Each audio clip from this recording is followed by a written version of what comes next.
والتين والزيتون وطور سينين وهذا البلد الأمين لقد خلقنا الإنسان في أحسن تقويم الله أكبر বলেন রব্বুল আলামিন সূরা তিনের শুরুতে চারটি শপথ করেছেন। কয়টি শপথ? এক নম্বর শপথ হচ্ছে তিন ফলের শপথ। পৃথিবীর মধ্যে এত ফল আছে, এত ফল থাকা সত্ত্বেও আল্লাহ রব্বুল আলামিন কেন এই তিন ফলকে নিয়ে শপথ করলেন? কারণটা কি, রিজনটা কি?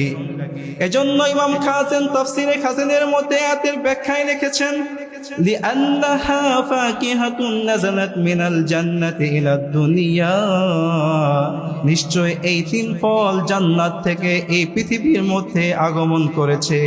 আওয়াজ করে বলেন সুবহানাল্লাহ। এরপরে দুই নম্বর আল্লাহ রাব্বুল আলামিন শপথ করেছেন ওয়াত-তিন ওয়াজ-যাইতুন, যাইতুন ফলের শপথ। যাইতুন হচ্ছে আরবের একটা ফেমাস ফল। আরবীয় মানুষরা এই ফল থেকে তেল নিংড়িয়ে ওষুধের কাজে ব্যবহার করে থাকে। আর আল্লাহ রাব্বুল আলামিন এই যাইতুন তেলের মধ্যে অসংখ্য রোগের ঔষধ রেখেছেন। তিন নম্বর আল্লাহ রাব্বুল আলামিন শপথ করেছেন। আল্লাহ রাব্বুল আলামিন বলেন والتين والزيتون وطور سينين وهذا البلد الأمين لقد خلقنا الإنسان في أحسن تقويم الله أكبر বলেন আল্লাহ রাব্বুল আলামিন তিন নম্বর শপথ করেছেন ওয়াতুর সিনিন, সিনাই অবস্থিত তুর পাহাড়ে। ভৌগোলিক দিক থেকে তুর পাহাড় হচ্ছে the near border of Egypt, মিশরের সীমান্তের কাছাকাছি একটি পাহাড়ের নাম হচ্ছে তুর পাহাড়।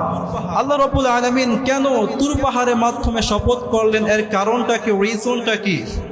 এজন্য ইমাম ফখরুদ্দীন রাজি তাফসীরে কাবীরের মধ্যে লিখেছেন লিআন্নাল্লাহ তাআলা কাল্লামাল্লাহু মূসা তাকলিমা বিত-তুর, কারণ আল্লাহ রাব্বুল আলামিন এই তুর পাহাড়ের মাধ্যমে হযরত মূসা আলাইহিস সালাতু ওয়াস সালামের সাথে কথা বলেছেন। সুবহানাল্লাহ বলেন।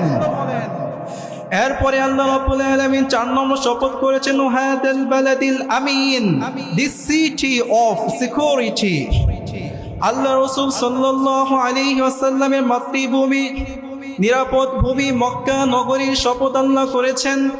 এই চারটি শপথ করার পরে আল্লাহ রাব্বুল আলামিন বিশ্ববাসীর কি মেসেজ দিতে চাচ্ছেন আল্লাহ নিজেই বলেন লাকাদ খালাকনাল ইনসানা ফি আহসানি তাকওয়িম সুম্মা রাদাদনাহু আসফালা সাফিলিন। সুবহানাল্লাহ বলেন। আল্লাহ রাব্বুল আলামিন বলেন অবশ্যই আমি উত্তম রূপে গড়িয়েছি মানব, সর্বোত্তম আকৃতি দিয়ে, সর্বোত্তম স্ট্রাকচার দিয়ে, সর্বোত্তম গঠন দিয়ে আমি আল্লাহ মানুষকে সৃষ্টি করেছি। সুবহানাল্লাহ বলেন। We have created every people is the base structure. এই পৃথিবীর মধ্যে যত পাহাড় আছে, যত সমুদ্র আছে, পূর্ণিমার চাঁদের চেয়ে আল্লাহ রাব্বুল আলামিন আমাদেরকে এবং আপনাকে সবচেয়ে সুন্দর করে সৃষ্টি করেছেন। সুবহানাল্লাহ বলেন। তাহলে প্রিয় ভাইরা, আমার পরিচয় কি? আমার পরিচয় হচ্ছে আল্লাহ রাব্বুল আলামিন আমাকে সর্বোত্তম স্ট্রাকচার দিয়ে, সর্বোত্তম গঠন দিয়ে, সর্বোত্তম আকৃতি দিয়ে সৃষ্টি করেছেন। আওয়াজ করে বলেন সুবহানাল্লাহ।